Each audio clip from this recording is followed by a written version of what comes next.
دعا ایک ایسی چیز ہے کہ آپ 24/7 مانگ سکتے، 24 گھنٹے آپ مانگتے رہو. تم مانگتے ہوئے تھک جاؤ گے، وہ دیتا ہوا نہیں تھکے گا.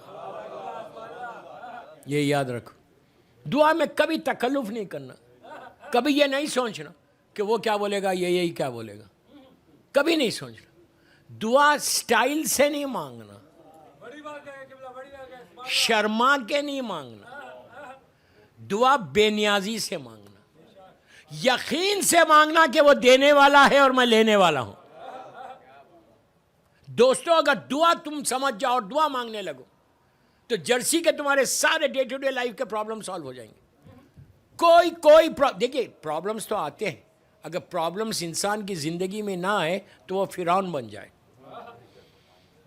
پرابلم آتے ہیں جاتے بھی انہی کی وجہ سے. مسلسل دعا مانگتے رہو. مجلس کا آغاز کیا ایاک نعبد و ایاک نستعین. ہم کیا کہہ رہے سورہ الحم میں؟ کب کہہ رہے؟ پہلے اس کی تعریف کی، پھر اس کی صفات بتائی کہ تو رحمان بھی ہے، رحیم بھی ہے. پھر یہ بتایا کہ تو روز جزا کا مالک بھی ہے.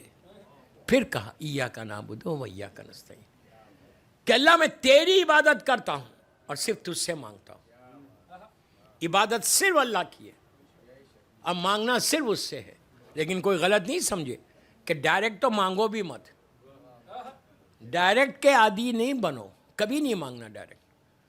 ہمیشہ واسطہ دے کے مانگنا، ہمیشہ وسیلہ لے کے مانگنا. اور یہ وسیلہ بھی اپنا نہیں، جس کو اللہ نے بنایا ان کا وسیلہ. میں کیا بول رہا آپ سے؟ جس کو اللہ نے، معصومین کو اللہ نے بنایا ان کا وسیلہ. واسطہ دے کے مانگنا. اس لیے کہ اللہ قرآن میں کہہ رہا ہوں، سورہ بقرہ پہلا سورہ 36 یا 37 آئے تھے کہ جب پہلی دعا زمین کے اوپر ایک بندہ تھا جو کر رہا تھا، پوری زمین کے اوپر کوئی نہیں تھا.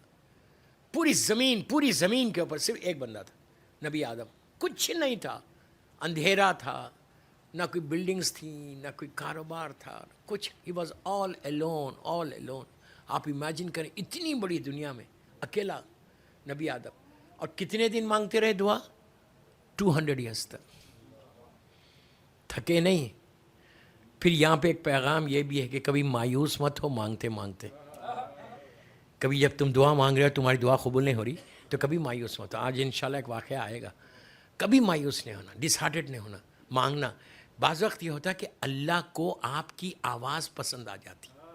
ارے یار ایسے بنو کہ تمہاری آواز اللہ پسند کرے، کہ تم مانگو اور اللہ بولے میرے بندے اور مانگتا جا اور مانگتے جاؤ، تیری آواز مجھے بہت پسند ہے. 200 ایئرس تک آدم مانگتے رہے، دعا نہیں ہوئی، قبول نہیں ہو رہی تھی.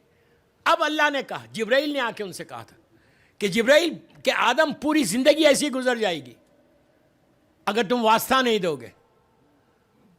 ان کا واسطہ دو جن کی نور کی وجہ سے ملائکہ نے تم کو سجدہ کیا. ملائکہ نے جو سجدہ کیا تھا نور محمد اور آل محمد تھا ان کی پیشانی میں. اللہ قرآن میں کہہ رہا ہے بسم اللہ الرحمن الرحیم فتلقى آدم من ربہ کلمات فتاب علیہ انہ هو التواب الرحیم. ہم نے آدم کو چند کلمات کی تعلیم دی، انہوں نے ان کلمات کا واسطہ دیا، ہم نے دعا قبول کی اور ہم بڑے تواب الرحیم ہیں. تو نبی آدم کی دعا قبول نہیں ہو رہی بغیر وسیلے کے، تو ہماری کہاں سے ہوگی؟ کیا کہا تھا؟ کہو اللہم انی اسألک بحق محمد و آل محمد. یہ قصص الانبیاء کی روایت ہے جو پڑھا اہل سنت کے لوگوں نے لکھا کہ آل محمد کا واسطہ دیا تھا، اس کے بعد اللہ نے نبی آدم کی توبہ قبول کیا. صلوات پڑھ لیں. تو دعا 24/7 مانگو. ایاک نعبد و ایاک نستعین، تیری عبادت کرتا ہوں. عبادت صرف اللہ کی. کیسے عبادت؟ عبادت کیا صرف نماز ہے یا صرف روزہ ہے یا صرف حج ہے؟ یہ تو عبادتیں ہیں. اللہ چاہتا تو ہمیشہ عبادت کرتے رہو. کسی مومن کو دیکھ کے مسکرانا بھی عبادت ہے، لیکن دل میں رکھ کے نہیں مسکرانا. مسکراؤ بالکل کلین ہارٹ رکھ کر، تو وہ عبادت ہے. دل میں بھرا ہوا ہے اور میں اس کو دیکھ کے مسکرا رہا، کوئی فائدہ ہی نہیں ہے. یہ سب چیزوں کو جب تک ہٹاؤ گے نہیں دعا قبول نہیں ہوگی. نہیں قبول ہونے کے جو ریزنز ہیں وہ ایک ایک بتاتا جاؤں گا. اگر یہ ریزن ہے میرے دل میں کہ میں ایک مومن سے بڑا ناراض ہوں اور راضی نہیں ہوتا، اب مسکرا رہا دیکھ کے، وہ سامنے والا سمجھ رہا ہے یہ صحیح میرا چاہنے والا ہے، لیکن دل میں میرے بھرا ہوا اس کے خلاف، تو فائدہ کیا؟ وہ مومن ہی کیا؟ اگر میں اس طرح کسی کو معافی نہیں کروں، وہ مومن بنی. میں بڑا جملہ بول رہا، پہلی مجلس میں بول رہا، آستانِ زہرا میں بول رہا کہ اگر تم کسی کو معاف نہیں کرو گے تو تم مومن بن ہی نہیں سکتے. اگر تمہارے پاس یہ عادت نہ ہو معافی کی، کسی کو معاف نہیں. کتنے لوگوں کو میں جانتا ہوں پوری دنیا میں، نہیں مولانا میں تو اس کو معاف نہیں کروں گا، رشتہ داری ہے، میں نہیں کرتا معاف، اس نے ایسا کیا ایسا کیا ایسا کیا ایسا کیا، ٹھیک ہے، معاف ہی نہیں کرو گا. معافی کی صفت معصومین کی ہے، معصومین کی صفت ہے، اللہ کی صفت ہے. تواب الرحیم بار بار بول رہا وہ بول رہا صرف ایک دفعہ جاؤ میرے پاس، صرف ایک دفعہ آ کے مجھے سوری بول دو، میں سارے گناہ معاف کر دوں گا. دوستو یقین نہیں آ رہا آپ کو؟ اللہ بول رہا جسٹ کم وانس، ایک دفعہ آ کے جسٹ سے سوری، مجھے سوری بول دو، تم بس معافی مانگ لو، میں اسی وقت معاف کروں گا. کتنے اعمال بتائے گئے، میں انشاءاللہ بہت دعائیں دوں گا اس خمسے میں، انشاءاللہ کوشش کروں گا. اتنے کہتا ہے کہ ایک دفعہ بولو، جسٹ سے ون سوری. دوستو دنیا والوں کے پاس کچھ نہیں ہے، آپ کے پاس 14 دروازے ہیں، 14 معصومین ہیں. پھر ہم پریشان کیوں ہیں؟ پھر ہم تکلیفوں میں کیوں ہیں؟ دیکھیں تھوڑے دن کی تکلیف صحیح ہے، لیکن یہ پریشانی، یہ تکلیف، یہ سٹریس، یہ بیماریاں، ہمارے پاس ایسی دعا ہیں کہ اگر تم میت پہ پڑھو تو میت زندہ ہو جائے تو تعجب مت کرو. میں یوں ہی نہیں بول رہا، نس ہے معصوم کی. یہ یقین آپ مومن کو دلانا، بہت بڑی بات بول رہا، یہ یقین اپنے بھائیوں کو دلاؤ کہ اگر ٹھیک ہے اس سے غلطی ہو گئی، لیکن اگر وہ آئے گا تمہارے پاس تو تم اس کو اتنا یقین تمہارے ذات کے اوپر، تمہارے کردار کے اوپر، تمہارے اخلاق کے اوپر، تمہاری زندگی کے اوپر، تمہاری زبان پہ ہونا چاہیے کہ جب وہ آئے تو اتنا یقین کے ساتھ آئے اگر میں یہ بھائی کے پاس جاؤں گا تو بھائی مجھے معاف کر دے گا. اگر آج ہم کسی کو یہ جذبہ نہیں رکھتے، پلیز غور سے سنو، اگر آج میرے پاس یہ نہیں ہے معافی کا، تو then how can I expect from اللہ؟ کیسے ایکسپیکٹ کر رہے ہیں آپ اللہ سے کہ وہ آپ کو معاف کرے گا؟ آج تمہارے ہاتھوں پیر میں طاقت ہے، تمہارے پاس ملینز ڈالر پڑے ہوئے، بڑے بڑے بنگلے، بڑی بڑی گاڑیاں ہیں، اس لیے تم کو یہ غرور ہے کہ میں نہیں کرتا اس کو معاف. لیکن تم کیا سمجھ رہے یہ کب تک رہے گا؟ کب تک رہے گا؟ جب تک تمہارے جسم میں سانس ہے. سانس نکلی تو احساس ہوگا کہ اب تو میرے اعمال ہے اور میں ہوں. اس وقت تم لحد میں جا کے بولو گے پلیز فارگیو می، تو آواز آئے گی کہ تو بندوں کو معاف کرتا تھا. ایک انقلاب آنا ہماری زندگیوں میں کہ ہم کس کے ماننے والے. روٹین کی لائف سے زندگی مت گزارو. محرم پریکٹس کا نام نہیں ہے، میں ہمیشہ یہ جملہ بولتا ہوں. محرم چینج کا نام ہے، محرم معرفت کا نام ہے، محرم بدلاؤ کا نام ہے. آج 25 دن ہو گئے، کتنا بدلاؤ آیا ہماری زندگیوں میں.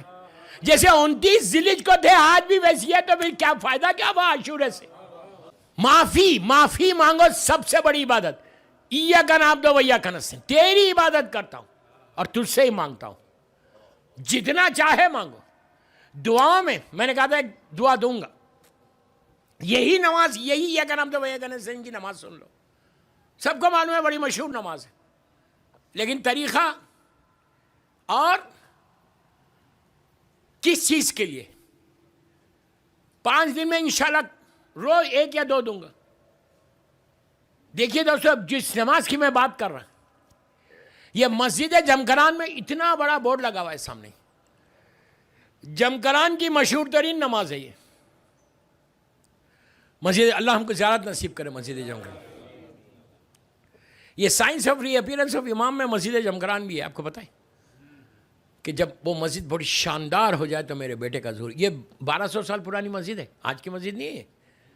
1200 ایئرس، 260 70 ہجری میں یا 80 ہجری میں بنی سو مسجد ہے. بہرحال جب بہت چھوٹی سی تھی تو وہاں پہ یہ نماز لکھی ہوئی.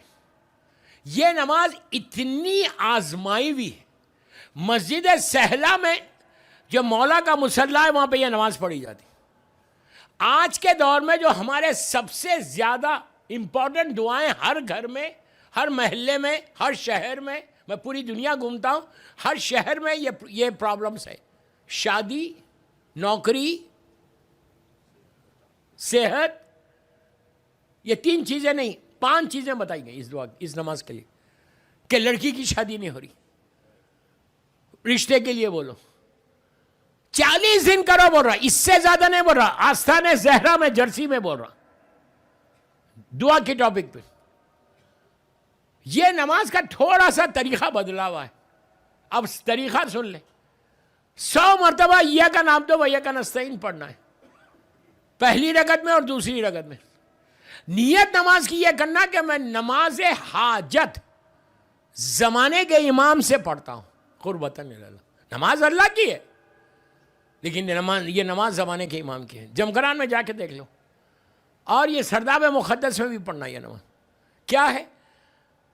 الحمد کا سورہ جب کمپلیٹ کر لو، 100 مرتبہ یہ کا نام دو ایک نستعین پڑھ کے 7 مرتبہ سورہ خلق پڑھنا. 1 مرتبہ نہیں، 7 ٹائمز.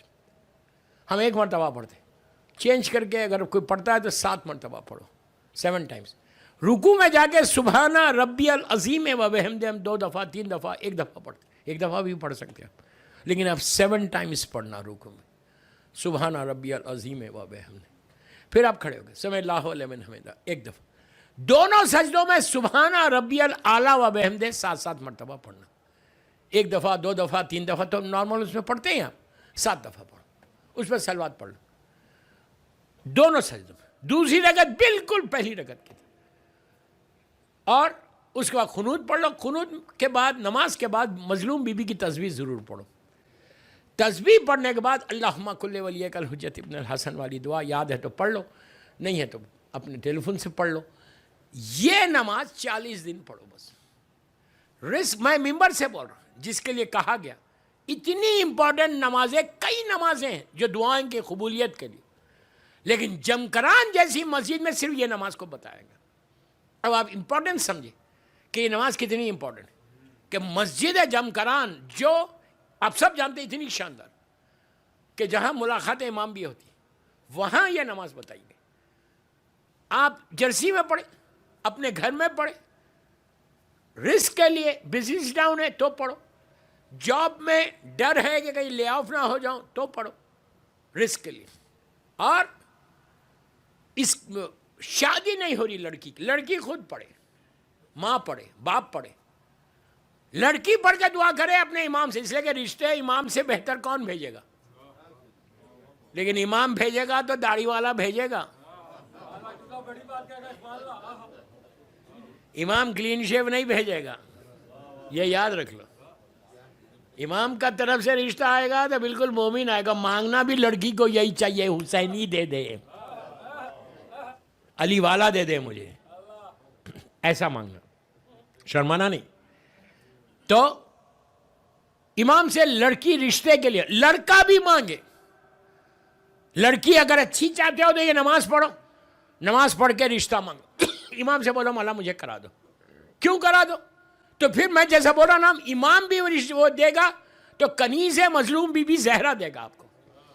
یہ دعا کرنا ہے ہر لڑکے کو. یہ دعا، یہاں تو سب شادی شدہ بیٹھے ہوئے، میں کیا کروں، لیکن اگر مانگو تو ایسے مانگو دعا. اور دعا مسلسل مانگتے جاؤ، مسلسل مانگتے جاؤ. دعا مانگنے سے چہرے پہ نور آ جاتا.